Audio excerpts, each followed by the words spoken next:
through tears, I said, you don't know me and I don't know you, and I need some help. I need some prayer, I guess. I am in a sinful job and I want to get out. I want to know God is going to meet my needs, because that's what you people are saying he will do. And as fate would have it, that woman was Susan Villiano, who runs the Ministry of Peace Promise, who works with the exploited, who does the outreach to the strip clubs. From that point forward, I think I danced 1 or 2 more weekends, and I just let it go. I said, you know what? I have $78 in the bank. I don't care. If I have to waitress, I will continue to work as hard as I can. I don't want to be in the sex industry anymore. I can't afford to be.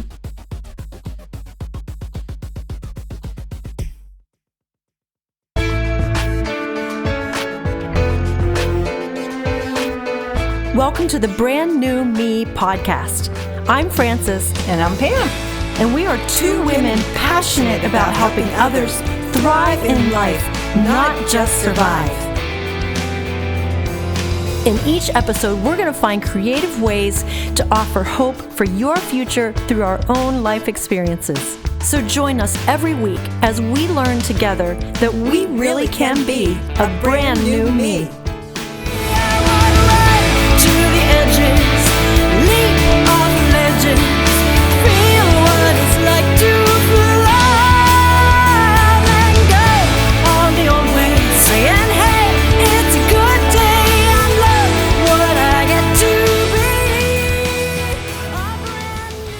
Welcome to episode number 38, part 2 of a 2-part story from Asa Reitzi.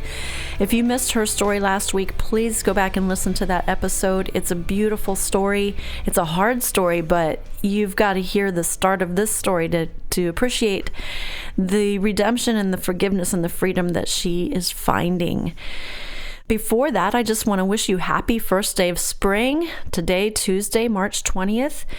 It's also the day we're supposed to get a big snowstorm here in Pennsylvania. Yay! I love snow.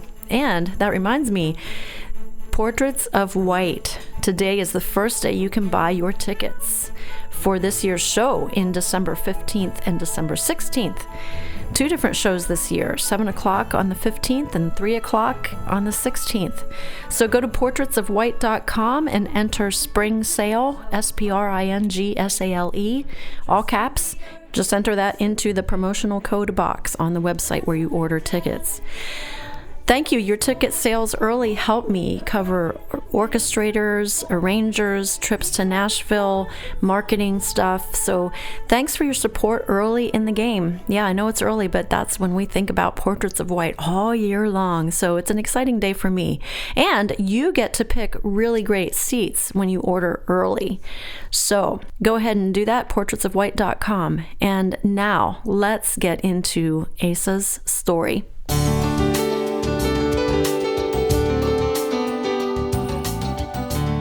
Said, God, I don't know anything about you. My life's a mess. I don't know anything about you. But if you are who you say you are, and you want me as much as you say you do, just show me what to do, because I'm lost.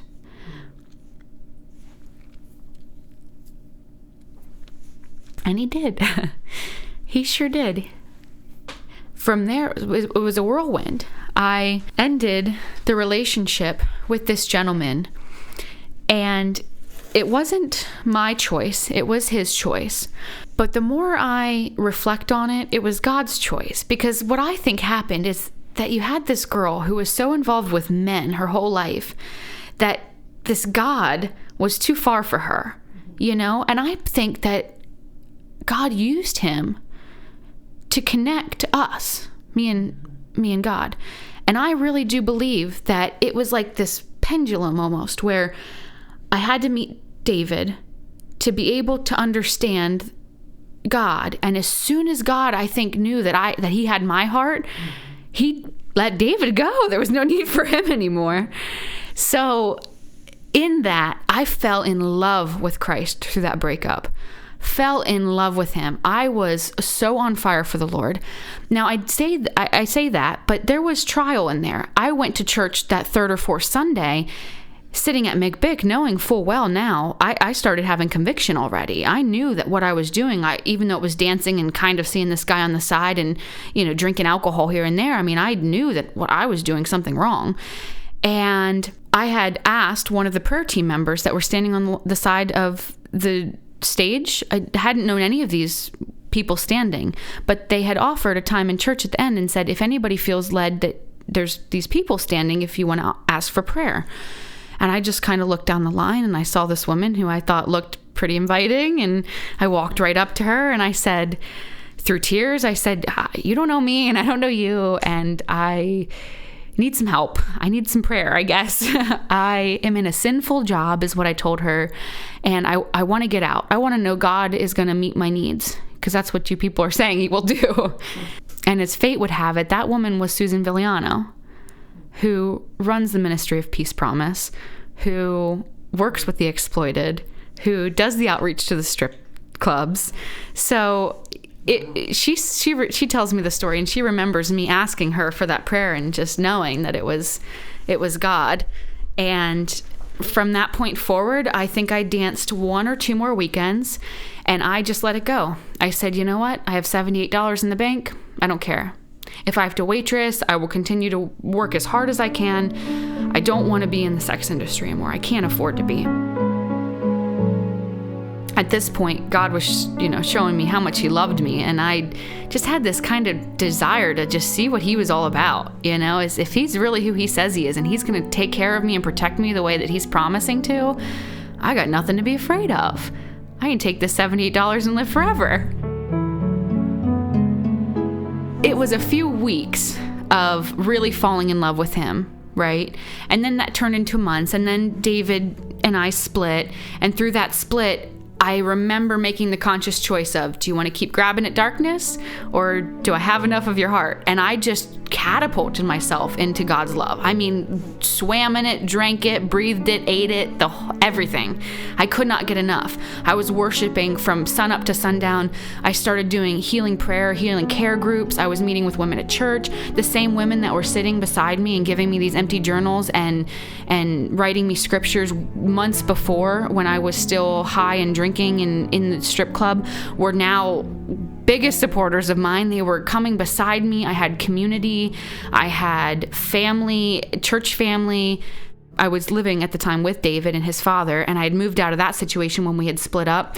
We had unfortunately had a miscarriage through not being as obedient as we should have. And everybody's got brokenness. I don't say that to say that he was in the wrong, because he was my catalyst to God, and I am forever grateful and respectful of that man. But we all had our own brokenness. So we weren't living the best way either. I'd moved out of there and started living with this woman that I met through church, Lori Owens. She's like a mother to me. And it just, everything was provided for me. I had what I needed to go back to school. I reapplied to that nursing program. I got in right away. I found out I got in on my father's, on the anniversary of my father's death, which was kind of poignant. I opened my acceptance letter then, and I just knew. I knew I was ready to pursue whatever he had for me. I quit drinking. I quit using all kinds of drugs. I never went back to the club. I lost contact with the man. I changed all my numbers. I did everything I had to do to just stand in this newness of, okay, baby Asa, right back here at 24 years old. Wow, what a story. Wow, because I didn't know it. I knew that you had a story, all because I bought purses at Christ Community that one day.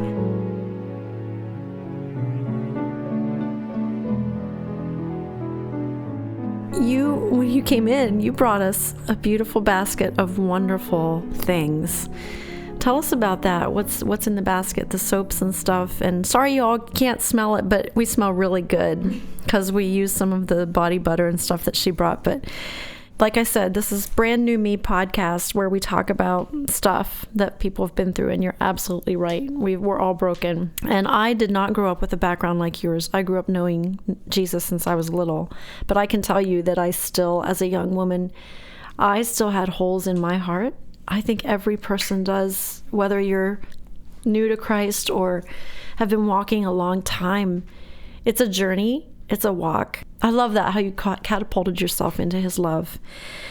But bring us up to date. Yeah, so where I am now, I ended up doing fabulously the next go round in nursing school, being sober and on fire for the Lord. I had times I remember sitting down to study for big tests the next day, and he would say, "Come see me." I'd be like, "Lord, I can't come see you. I'm studying." I'd be, scribbling and writing notes, and he'd be like, just come be with me. I'm like, "I can't be with you." Okay, fine. Slam the book, put it away. Like, night before an exam, here I am. And I would just soak all night and end up acing the test the next day. I mean, he just showed up for me so perfectly and individually each time. I know that God loves us all, but I think I'm his favorite.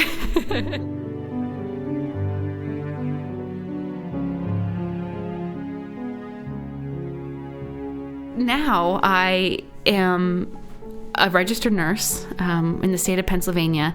That was redeemed incredibly because you talk about his redemption and his pursuit of me. When I was doing all the things I was doing for this 10 years of active addiction, I had drug charges. I had jail time. I mean, that stuff, you can't have that and be a nurse. And I heard him say, let's go to Michigan. Let's ask the judge for a pardon. Let's see if he'll get this off your record. It's been 7 years. You've got proven sobriety now of 3 years. Let's see, And through the church and through the support and through the prayer, I was able to go, and I pled my case in front of the judge in Michigan all those years later, thinking that he was going to still wave the book at me and say, no, you're a criminal. And he said, it's so nice to see someone recover. Absolutely will I do that for you. I would love to see you be a nurse. And he wiped my record clean. Clean. And that's what the business God's in, is clean. So it's not inappropriate that we make soap. The soaps came from a vision that we, as a board, and I'm now on the board with Peace Promise, we are a ministry that assists in recovering hope and strengthening the lives of those impacted by sexual exploitation in our community. Peace Promise stepped in for me with a little bit of money that I needed in help in between graduating and nursing, and was in a little bit of a funk, and I had gotten this really big bill from this loan I'd owed and needed a little bit of a bridge. And Peace Promise offered me the money through Susan Viliano, offered me the money to help bridge that gap. She was that parental kind of love that bridged that gap between, my mess that I was getting out of and the beauty I was walking into. So because of that, I fell in love with Peace Promise when I found out, okay, like, they're helping me, they're helping other women, and they just made such an impact of me when I was leaving the sex industry that I wanted to give back. So I had accepted their offer for me to join the board. They wanted someone on the board that could directly represent the population they serve, being a survivor. And I still hadn't quite identified with that word survivor yet. It still seemed kind of weird. I'm just in the past few months have really adopted that. And I had accepted, and when we were trying to come up with ideas to raise money for this event, I said, well, I've made soaps and lip balms before. I'm kind of like a creative person in that. I like cooking and making things. And one of the girls said, you can market that as Survivor-made product. And I said, what? Mm-hmm. I'm not a survivor. And I am a survivor. I've come out of that, and God's so gently walked me out of that I believe that even though there's still an immense amount of healing, I have so much sexual dysfunction that I'm still working through in my current marriage. I mean, God has blessed my marriage incredibly, but I still struggle. 10 years of active addiction in sex industry, it's hard to come out, and we still have scars. We still have the brokenness, even though he redeems it completely. My own choices that I've put my heart and my body through things that he never intended for me, that carry scars. So I say that to say that as I was being walked out of this, and I thought, Survivor-made product, that's interesting. I'll go home and kind of think on that and see how I feel about that. And God just showed me this picture of these women coming out of the industry, some like me, some not like me. Some have been in this industry for years. Some of these women, their parents have been in the industry. Some of them, prostitution's all they know. Some of them are just the 14-year-old girls that get caught up on a webcam with the wrong guy and 7 years later are being trafficked. But these women collectively that can come out of the industry and back into positionally where God has them as daughters and brides of Christ, to have something that they could make to distribute to help other women. I mean, because we love as women supporting other women. So my idea then was, okay, so let's market this as Survivor made product. I'll make soaps, I'll make lip balms. And right now all the money is going back to Peace Promise as a ministry for outreach. But the big picture dream was always to have these women that are coming out that are sometimes unemployable. I was lucky to have my record wiped. That's not the case for a lot of women. You try to have a theft charge or a felony drug charge and get a job, it doesn't matter how long you've been out. People just don't want to hire that. And that's where we fail as a community. We fail as a nation, I believe. But second chances are second chances, and God doesn't look at these women coming out that give their life to them any differently than he does the one who was raised in the church and gave it at a young age. I mean, once we're with Christ, we're with Christ. We're his now. And I don't think he sees us in levels like that. So Soaps by Survivors was sprung in August of 2017. And it was originally just a couple little soaps and lip balms I had made online from an online recipe, I should say. And I thought, well, how about I'll just try to make them and see what happens. And God has so breathed that ministry that he has given me recipes for the soaps. Through prayer is how I know how much oil to use. Sometimes I don't even count. I just really just go by what he's leading me to do. And you're right, we have different products. We have soaps, lip balms. We're making body butters. We have lotions and possibly shampoos coming, homemade loofahs, all kinds of little bath and beauty products that are 100% Survivor made. Right now, I'm making them. I have had a girl or two help. I won't say that they're out of the industry by any means, but they're coming and they're helping. Even if they're not coming and helping and they're just texting and asking me if they can come and it never happens. I mean, this is being built at his speed. Soaps by Survivors has been received extremely well by the community. I am beyond blessed to see how women love to support other women through what we already do. I mean, if we already are buying these products, why not buy them knowing 100% of these proceeds are going to help addiction support and help get girls out of bad situations? We were able to send a girl home who was in an abusive relationship with the funds. So tell us where people can look up this product and find out more about Peace Promise. We have a website, www.peacepromise.org, and that is our home website. We are in the works right now of having Soaps by Survivors have another website. Right now, Soaps by Survivors can be found on Facebook and through email at soapsbysurvivors@outlook.com. That email goes right to me, and I have had orders and interest and things like that. Because it's such a brand new ministry, we are just on the verge of really becoming possibly our own 501c3 eventually, a means for the women to have it be a business opportunity for these women. That's really neat. Asa, tell us, what are some of the misconceptions that you've found people have regarding the sex industry? I think there is a big misunderstanding. When we hear the word sexual exploitation and human trafficking, so many of us think to the streets of Thailand. We think of this faraway problem affecting these women that, maybe are just drug addicts or, didn't have a family. And the truth is that exploitation, in its definition, is when somebody is made to give a part of themselves that they don't necessarily want to give or shouldn't have to give in order to fulfill the desires of someone else. So in that definition, I believe so many of our children are being exploited. We have a great responsibility to know, like you had mentioned before, if our daughters are having these heart cries or these holes that maybe aren't being filled, we have a responsibility to be talking about those things and to be saying things like, do you feel good about yourself? Is there anybody that is speaking into our children's lives that we don't know about? Because they come very disguised. We don't have to see the typical predator attacking the typical female. These men can be grooming these women from a young age just by messaging on the computer, asking for pictures, telling them they think they're beautiful, trying to just develop kind of a personal relationship with them. I would say one of the most misunderstood points is that it can happen to anybody.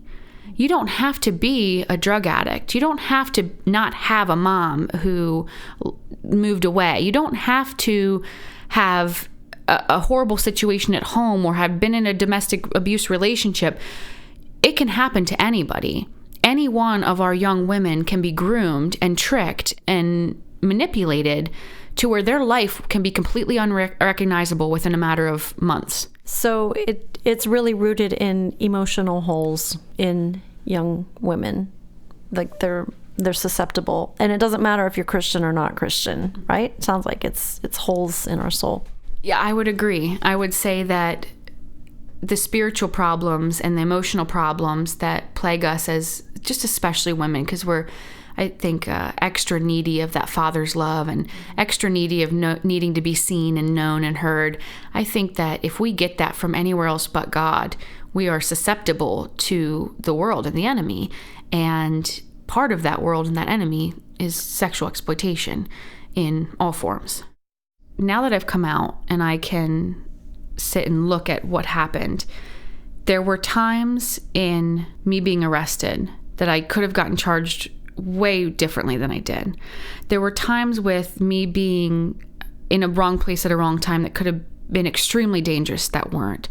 I can see so many places of God's protection through even my worst decisions and my most amount of brokenness. I also remember as a young child having these desires of my heart that I didn't know where they came from, but I know now that they were God's desires for my heart. There were desires like wanting to be in a white wedding dress and adored by a husband.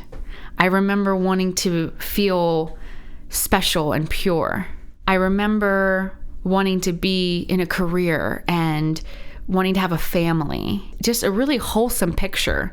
And even though I walked through 10 years of addiction and being in the industry and brokenness, God so loves me and loves us that those desires of my heart were God's desires for my own heart. Even though I walked through everything I walked through, today, because of his redemption, I met a man after I was fully in love with God who came beside me and pursued me in a godly way.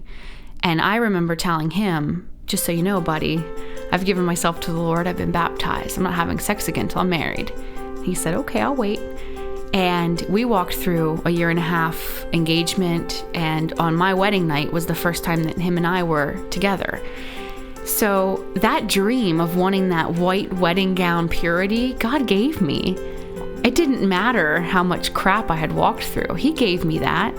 I have a nursing degree today, which I cherish, and I love going to work and working with these patients that are in their worst and being able to stand beside somebody at their worst saying, the worst sucks, and I can help them through that.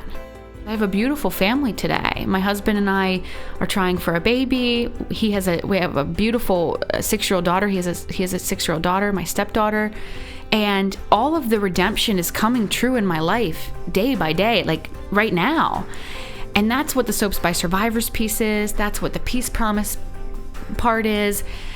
This is all God's promises for the exploited, for the broken, for the ones who have been sludged through the dirt, whether it be your choice or not, that there's hope. And my promises are the same today as they were yesterday. And I'm just so excited for tomorrow for that reason. They're coming true daily. And one of my favorite authors, Lisa Bevere, she has that quote, and her quote is that if you think that you've ruined God's plan for your life, rest in this, my beautiful friend, you are not that powerful. And I love that, because if I could have messed my own life up, I'd be in jail, dead, or in an institution today, without a doubt. And because it's not me, because it's Christ in me, whose redemptive power has worked through all of my mess and all of my bad decisions and baggage and craziness, and because of all that, I can stand today and say that whatever tomorrow brings is his. And I am incredibly excited for the soaps, for the business, for the women that are coming out of the industry, for the women that are hearing this and knowing like, oh, I don't want to be seeing this guy for money either.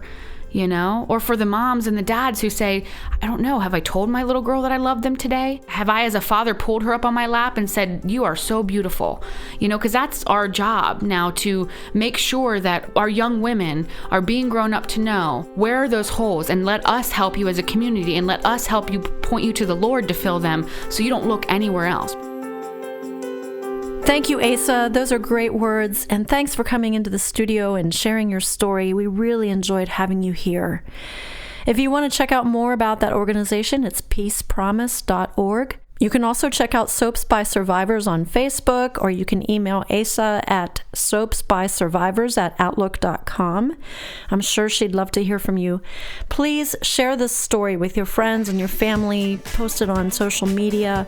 Get the word out about this story of hope. You never know who will hear it and what they need at that moment. That's what this podcast is all about.